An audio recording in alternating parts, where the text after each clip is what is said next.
Welcome back to Imperfect, the Heart-Centered Leadership podcast. And here we are again on video. We normally don't do video podcasts, but I have such a special guest today and we have so much to talk about. I have Mayor Billy Keyserling here from Beaufort, South Carolina. So welcome. Thank you. Glad to be here. We have quite the conversation to have, you and I. We got some heart-centered leadership things to talk about. But well, I'm ready. Let me tell everyone a little bit about you, because I could have printed multiple pages of your bio, but I condensed it because I thought I'll bring the rest of the greatness out in an intellectual, stimulating conversation. Sound good? That's great. Now, you have worked in Washington, D.C. for almost 16 years, where you provided administrative and legislative duties for members of the U.S. Congress. You have coordinated international human rights initiatives, and you've also worked as a public affairs consultant. I do know that you returned to Buford in 1989, and you have served 2 terms there as the South Carolina House of Representatives, where you were vice chair of the Joint Legislative Committee on Energy, and you also served as the chairman of the Beaufort County Legislative Delegation. And then you decided to seek a 3rd term in legislation, and you were elected to be the mayor of Beaufort on their council in 2000, and you served 1 term. And then you became the mayor again in 2008, and you've been reelected in 2012 and 2016. So I think that you are definitely a heart-centered leader, being reelected the way you were, and the people of Beaufort are obviously have a lot to say in reelecting you. So I'm throwing a quick question in here before we start, but how did that make you feel when you switched from being on council in that role as a representative over to being mayor and doing a few terms now? Well, first of all, probably the most flattering thing is that there's really no higher honor than to be the mayor of your hometown. Because as mayor, that's where the rubber hits the road. That's where you're approached in the post office. That's when you go into a restaurant and you can't go uninterrupted because people want to talk to you. But the bottom line is most things can be solved in 24 hours. Mm-hmm. And we often, when I worked in Washington, when I was in the state legislature, problems were pink slips and phone calls to return. Mm-hmm. Now there are people who are waiting to hear from me. Mm-hmm. And so I believe that being mayor is probably the single most productive of kind of public elective position one could have. I was particularly honored when after losing the first time I ran in 2004, in 2008 I was elected. In 2012, no one opposed me. In 2016, no one opposed me. And had I chosen to run again, I sort of hoped I'd have opposition if I ran, because opposition is good. Yes, absolutely. I actually ran campaigns when I was unopposed with signs and advertising. And people say, "What are you doing?" I said, "I'm running against myself. How can I make myself a better mayor?" And that public exposure. That is a heart-centered leadership trait.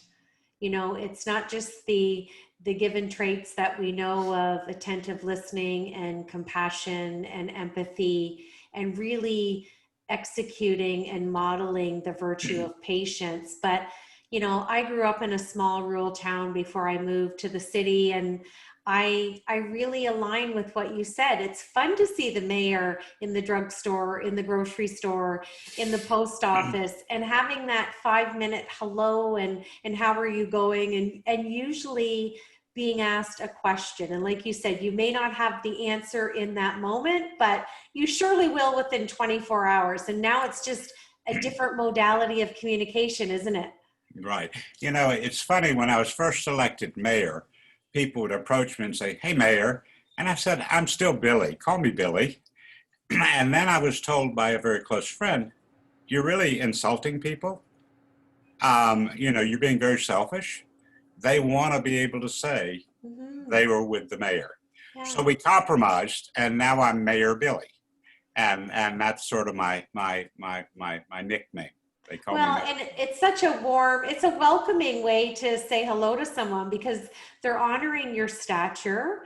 You've worked very hard over the years with your education and work experience. I'm sure you bring a lot of life experience to the role, and the personalness is still there. And I know from my rural hometown, we did the same thing. So I think it just makes you more relatable. I know, but you know, when I speak to groups, they always have a podium on the stage. And if I can, I spoke to a group of inmates at a penitentiary they were getting their a couple of months ago, where they were getting their high school diplomas and GEDs. And I said, why would I stand on a podium, hide behind a podium, standing on a stage and look down on them? So I took the mic loose, I walked down to the floor, and I said, I don't want to talk at you, I want to talk with you. I want to be able to look you in the eye. I want to be able to see what your expression is.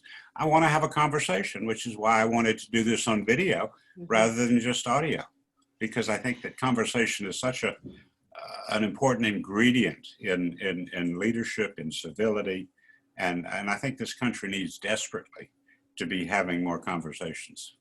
Oh, I agree with you. So on that note, here's my first question. I would love to know, and I'd love for you to share with the listeners, there's a lineage in your life where leadership started for you. Who mentored you or fostered or introduced you to leadership? And when do you think you really kind of drew that line in the sand and thought, this is for me, and wanted to pursue it? Yeah. Actually, it was sort of late in the process because I grew up with an incredible family that was unusual for what we would call the Deep South. I'd argue Beaufort's really not the Deep South, but people think so, where there was an incredible moral compass about giving back. My grandfather was an immigrant, came from Lithuania as a teenager, escaping from across a border from the Tsar. My uncle was a New Deal Democrat who wrote legislation, Social Security, Farm Bill, housing. My father was a country doctor, and most of his clients were poor people who couldn't pay him. And then my mother, a liberal New York Jew, resettled at first very unhappily in Beaufort, but at the age of 54, she said, I can't take it anymore. And so she ran for county council. Turned out she was the largest vote getter in the race, but she found on county council that she really couldn't do the kinds of things, the environment, public education, promoting culture, the arts, her values, her moral compass. So she ran for the state legislature. So she was the first woman ever elected to Beaufort County Council. And then she was the first woman ever elected to the state legislature from Beaufort County. Ironically, however, her political career actually started after mine, and I actually mentored her. That's not to take away from her, because we were very different. She had in many ways a lot more courage. She drew sharper lines in the sand. I'm more consensus driven because I like to get things done. Principle's important, but sometimes getting half a bite is better than no bite. Also, giving someone else that other half a bite will help me the next time. And so I'm very consensus driven. Doesn't mean that I don't have hard, strong values, but it means when I go to seek something. So I spent time in Washington, first as an intern with an incredible man, Senator Fritz Hollings from South Carolina. My uncle Leon took me under his wing, having worked in the Truman administration, Roosevelt and Truman administration. So they introduced me to it. But I think it wasn't until I came back to South Carolina and I said, gosh, I've had such wonderful experiences, but I also don't feel that working for all these people I've ever done anything. I've been waiting on the table. You work for a senator, you become a parrot of that senator's ideas. You work for a congressman, you're a messenger. You represent somebody else. And I said, I know somewhere in here I have a voice that's worth hearing. And so when my mother decided to retire from the General Assembly, the legislature, I said, you know, I've been waiting tables all my life. Maybe I should try to sit at the table and see what that's like. I was fortunately elected.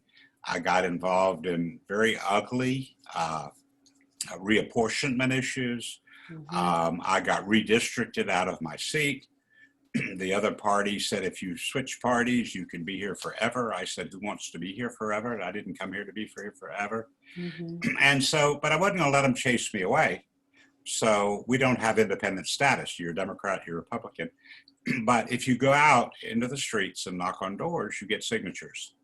So I won in a district that was designed for me to lose as a Democrat, as a petition candidate, and I won overwhelmingly because I got to have conversations with people.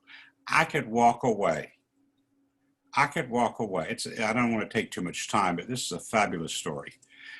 When I knocked on a door of what some people would call a redneck, I'd say a resident of Beaufort, living in a double wide modular home, pickup truck, you can envision the pickup, you can envision his Harley Davidson. On the bumper sticker of on the pickup truck fender bumper, there was a sticker that said, "Don't kill babies." In the back window, there was a gun rack filled with guns. And on the whip antenna to his CB radio, there was a Confederate flag. Now, those are three issues that ring hard with me. I knock on the door, and I said, "My name's Billy Keyserling." He says, "I know who you are, I'm busy." I said, "Well, like it or not, I'm your state representative. I'm going to be running for re-election, and I think you ought to have a chance to meet me, and I also think I need to listen to you." And he said, "Well, go ahead, but be quick." I said, "Well, you know, I see the bumper sticker, and you're suggesting that if someone doesn't agree with you, they want to kill babies. I don't know. I will never know what an abortion means to a family, to a woman, because I've never been married. I've never born a child, but I don't think that's the bigger issue is how much do I want the government telling me what to do with my personal life?" I said, "I see the guns." I said, "I'm not against hunting. I wish my father hadn't been a country doctor and he'd had time to teach me to hunt and fish and do what everybody else did, but he didn't. But I'm not against guns, but I did sponsor legislation that says that if an adult owns a firearm and it gets in the hands of a juvenile who harms somebody, that adult is criminally liable." And by then he was ready to end. I said, "But you know, the flag, you're desecrating the flag. It's getting rattled." Now, it's not the flag that represents the Confederacy. It's the flag it was the battle flag. It didn't go up until the 1960s as a sign against segregation.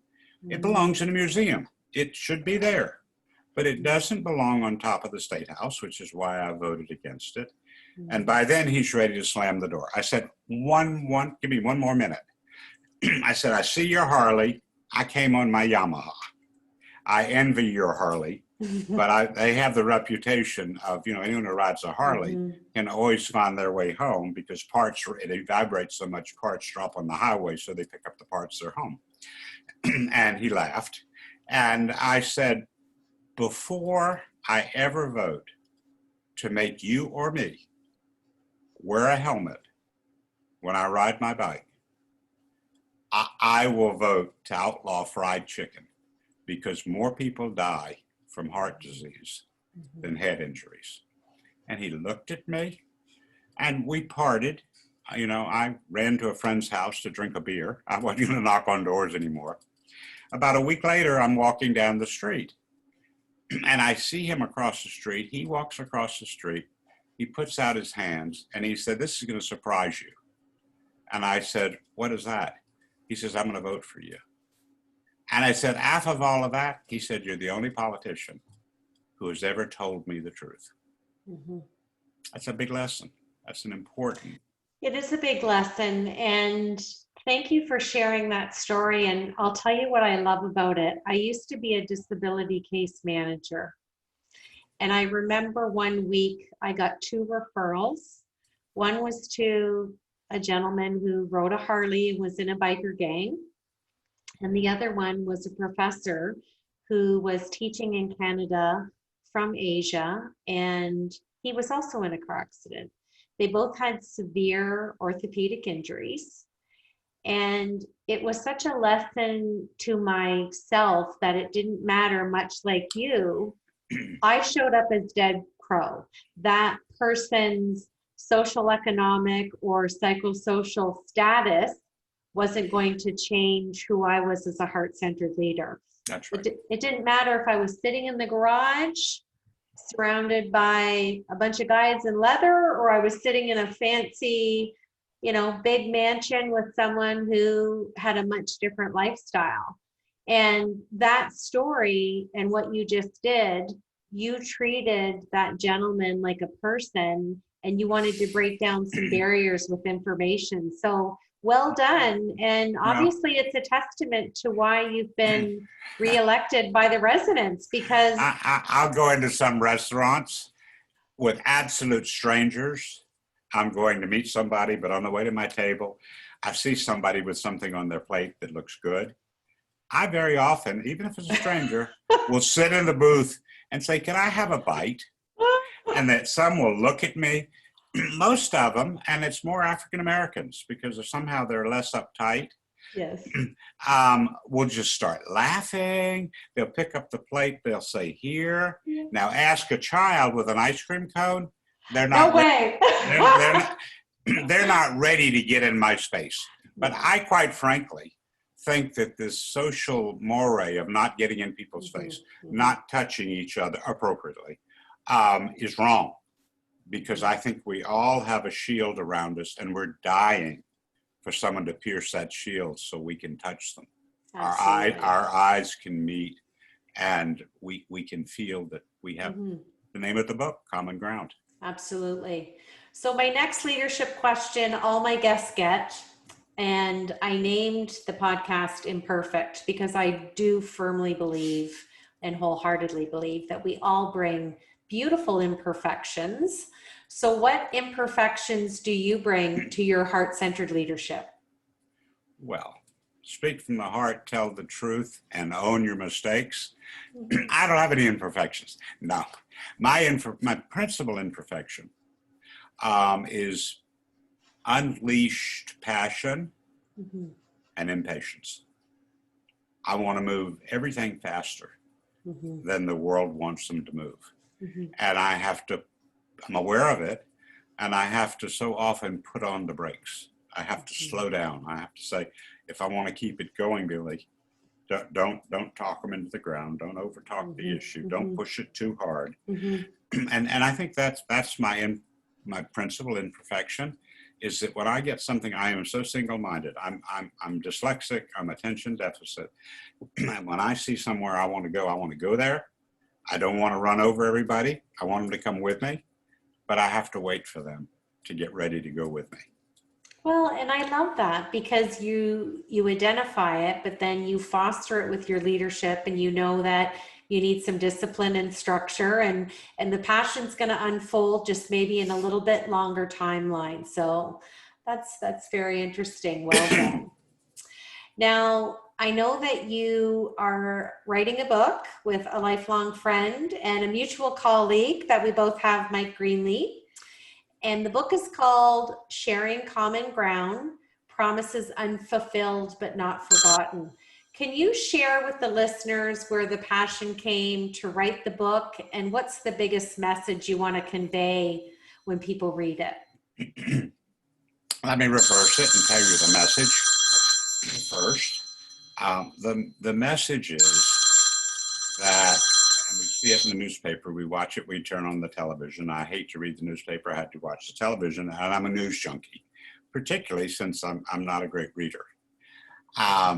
But we're in a chaotic world. We are being divided, we're being manipulated.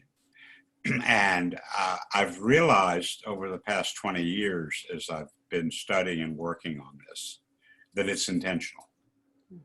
That we have been, Black people and white people, have been intentionally educated to mistrust, to demean, and to hate. And I believe that through my background and knowing my own moral compass and the relationships I've been able to foster, that if we go back to one, we could go to many, but if we just go back to one period of history called the Reconstruction era, we can begin to see almost any headline that comes out in the newspaper today.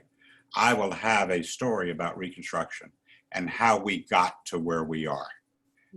If you look at the people protesting, if we looked at, no pun intended, but trumped up charges, you go back to the Jim Crow laws, the Black laws, Reconstruction was a period where, quite to the surprise of many, freed former slaves became self-sufficient pretty quickly. Now, it happened differently in different places and at different levels, but they started colleges and universities, 16 of them. They became professionals. They became successful businessmen. Black Wall Street in Tulsa, an example. But as Blacks began to succeed, notwithstanding the fact that they'd been slaves, because I think the Africanisms, the African in them, in the DNA survived slavery. So they came out, they didn't have a choice to say, well, I'm going to be a victim. They had to feed families. So they had the resources they knew, many of which they brought from Africa, some which they probably learned during slavery. But they were immediately fast to the punch. And there's so many heroes, 1,200 plus African Americans elected to public office in a window of, it's debatable how long it lasted, but let's go with the official, 1863 to 1877. But in many places, here it started in 1861 and lasted until 1900.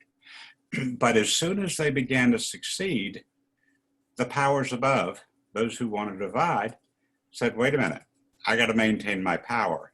And the way I maintain my power is I take that poor, white, sharecropping dirt farmer, and I make him feel threatened or her feel threatened by the success of Blacks.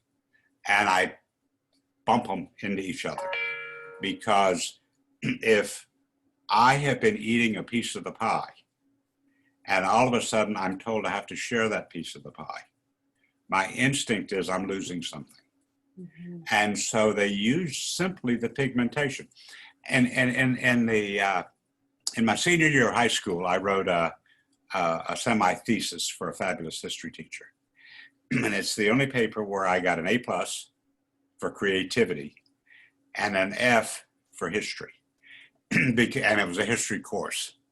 Because I wrote a paper, what if during Reconstruction, the poor white farmer and the freedman had found common ground, and what strength they would have had they bonded together and not been pitted against each other as they still are today.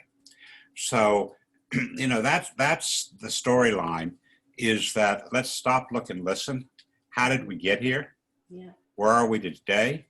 And what can knowing what we've learned from these untold stories that are not taught, but what can we learn today that can make us individually and as a society great? How can we find those promises of Reconstruction that were not fulfilled? Reconstruction of the 13th, 14th, 15th Amendments, the Freedom Amendments, freedom, ownership of land, birthright citizenship, and the right to vote, all of which were passed with the help of Black leadership, all of which were methodically chipped away to the point that people today, Black and white, young and old, yellow, are worried about their safety on November 3rd when they're going to vote. That happened in 1868. That happened when voter suppression, literacy tests, people were armed guards at the polling places. That happened, and it's happening today. So we got to understand how that happened. And there are a lot of solutions out there. Some talk about reparations. I don't think money works. I think what we have to repair is the soul, not the economy. We've got a lot of Band-Aids out there about what we're going to do with police and what we're going to do with economic justice and how corporations are going to spend money teaching sensitivity. But the bottom line is that in our soul, we have a hole. And that hole was created and is sustained by a civil war that is not yet ended. And so if we can begin to look at it that way. Now, scholars are writing books. Henry Louis Gates is doing some wonderful stuff on PBS. But it's like for a non-reader like me, or for a less educated mother who wants to do right for her children, who herself has been taught for 3 generations wrong. So the strategy that we've come out with is, let's take the 11 to 15-year-old student and let's try to let them have some of the experiences that former slaves and freedmen had.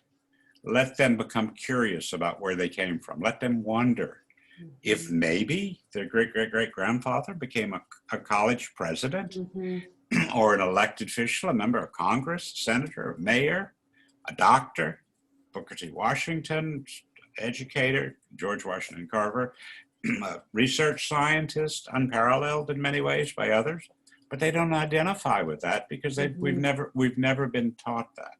So we really have to, but I believe that these 11 to 15-year-olds, having run a leadership program since I've been mayor, of bringing this age group together, their minds are still like sponges.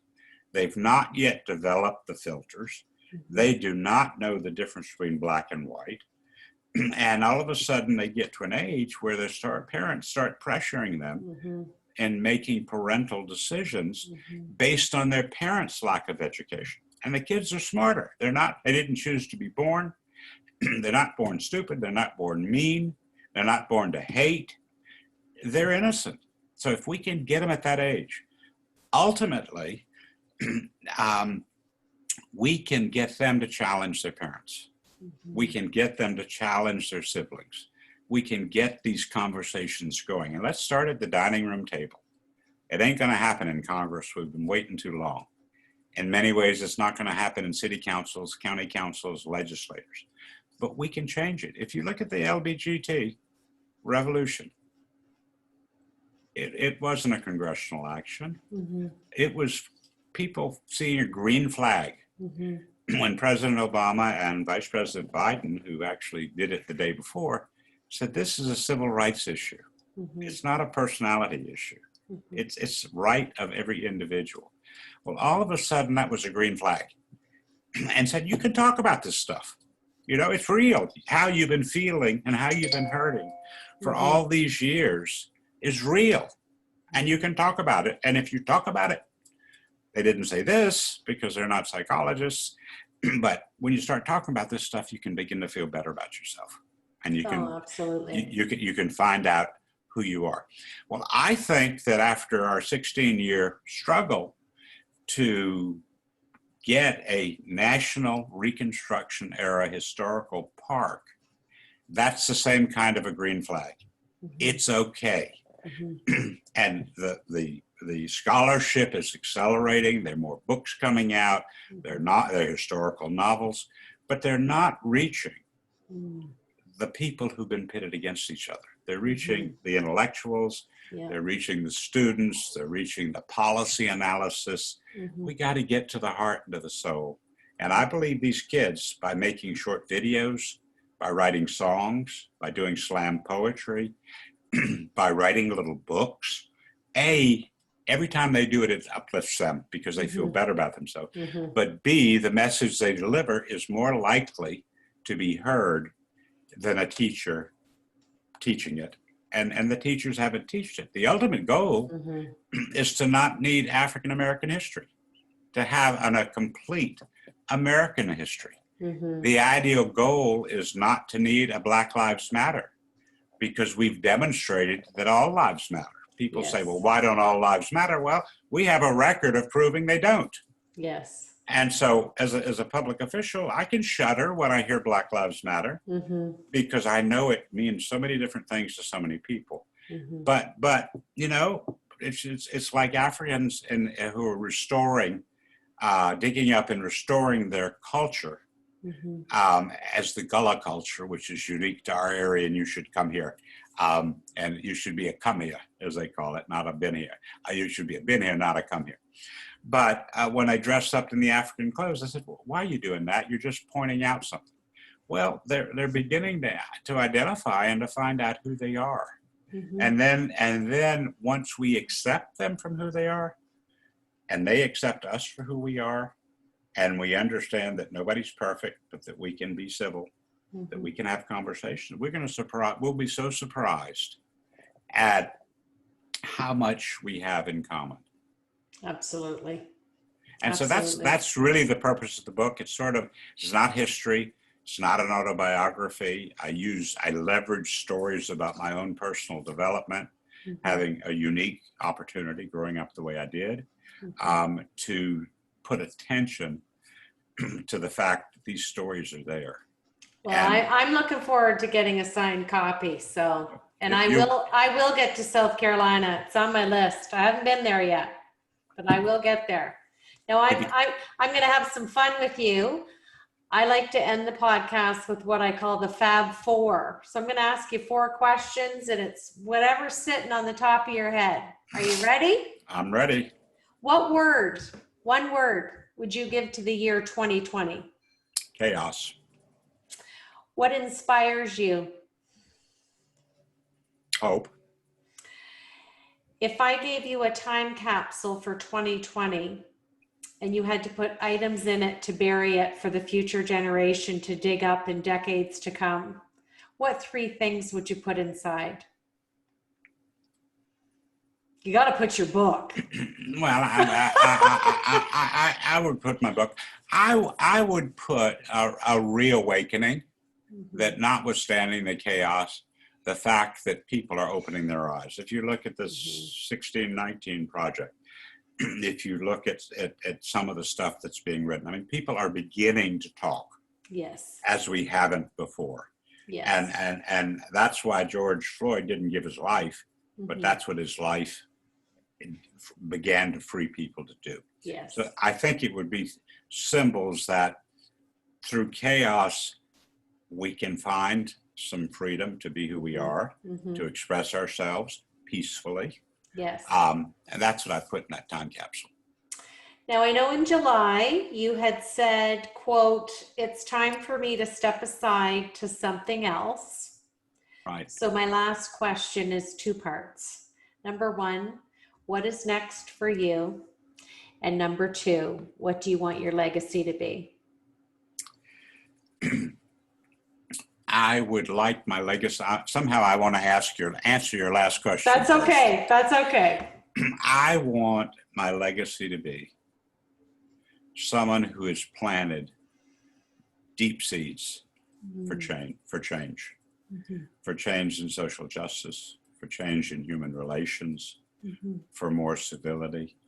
I'm not going to see in my lifetime the harvesting of these seeds, but I think if I can help plant them with these young people, they will be sown, and we can go back to those unfilled promises and be the great nation that we promised we would be, that we've lost. So I've started an organization, and I've been working on it for several years, and it has 2 purposes. The first purpose is to be a support organization for the National Park Service, Reconstruction era, National Historical Park, and network of sites across the country. And that would be to raise money, renovate some of the structures, make them interpretive centers. It would mean to co-sponsor programming with them. It would mean getting kids out and about. It would mean making videotapes so that people can visit virtually, because one of the problems with museums is sort of like scholars, is that people can't get to them. Yeah. And at first it was I wanted to build a museum. And then I realized a museum is bricks and mortar. It's expensive, it's hard to maintain. But the bottom line is, how do you reach people? So that takes me to the second mission, part of the mission, which is to build a network of teachers across the country who are taught how to teach experiential-based, arts-infused education, which means how do you help that student, that 11 to 15-year-old, put himself or herself in a situation from history and figure it out, and then tell it in any way he or she chooses. Because I think those are the leaders of our future, and it's not too early to begin. So if we build a network, we have a model, which is an English teacher, a media teacher, a visual arts teacher, a social studies teacher, who would work with kids to help them learn how to ask the question, learn how to be reporters like you, how to sit face to face and ask Reverend Doe, what is a praise house? Why did they have praise houses? What was the purpose of a praise house? What did a praise house look like? Or to ask Robert Small's great-great-grandson, what do you know about your grandfather? We know he stole a boat and he turned it over to the Union, became a congressman, etc.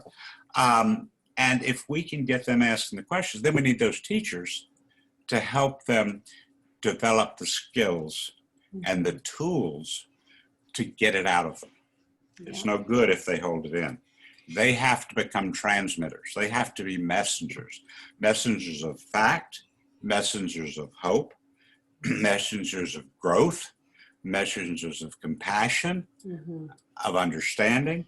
They need to help other people get to where they were when they were 5, 6, 7, 8 years old, where they had no prejudice, where they had not been taught the wrongs that you and I grew up being taught. Inadvertently, in some cases, but by blocking the history, that was not inadvertent, that was intentional. Well, and you've just described, the age group that is really formidable years and future heart-centered leaders in the making. So that's right. Beautiful. Well, I am so grateful for your time and expertise, and it was an absolute delight to meet you and interview you, and I'm excited to read the book. Well, good. I will send you one as soon as we have one. And if your listeners out there, it's called Sharing Common Ground. What do we have in common? We will put all the details in the episode description, and I always end the podcast with my list of 5 things for living a purposeful life. Follow your heart, have passion, do your best, know your truth, and always be in love with the journey. So this is Deb Crow. Thank you once again for joining me on this special edition of Imperfect with Mayor Billy. And we look forward to seeing you next time on Imperfect, the Heart-Centered Leadership Podcast. Thank you so much for having me. My pleasure.